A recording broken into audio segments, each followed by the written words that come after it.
Jeshi la Polisi Tanzania lingependa kuwajulisha kuwa hadi mchana huu wa tarehe 9 mwezi wa 12 2025 hali ya usalama wa nchi ni shwari. Vyombo vya ulinzi na usalama vinaendelea kuimarisha usalama nchini sambamba na kulinda maisha ya watu na mali zao. Aidha, Jeshi la Polisi lingependa kutoa wito kwa wananchi kuendelea kuzipuuza picha mjongeo na picha mnato zinazoendelea kusambazwa kwenye mitandao ya kijamii zikionyesha kwamba kuna maandamano yameanza maeneo mbalimbali. Taarifa hizo sio sahihi. Wanatumia picha mjongeo na picha mnato za matukio ya nyuma kama vile ya tarehe 29, tarehe 30 na tarehe 31 mwezi wa 10 2025.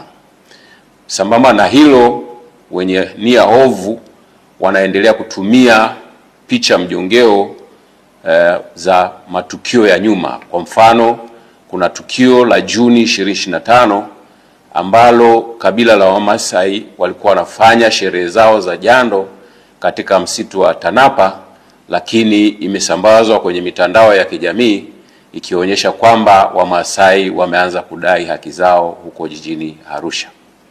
Tunaendelea kuwahimiza Watanzania kuendelea kuzipuuza picha za aina hiyo kwa sababu zina lengo la kuwahadaa kwamba kuna maandamano yanafanyika.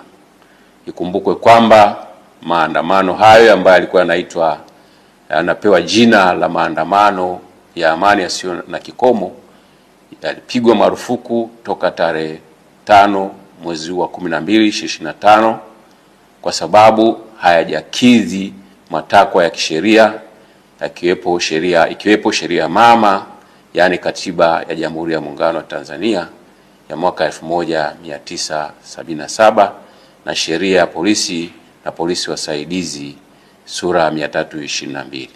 Aidha, tunatoa wito kwa wananchi waendelee kufuata sheria kwa ajili ya usalama wetu sote.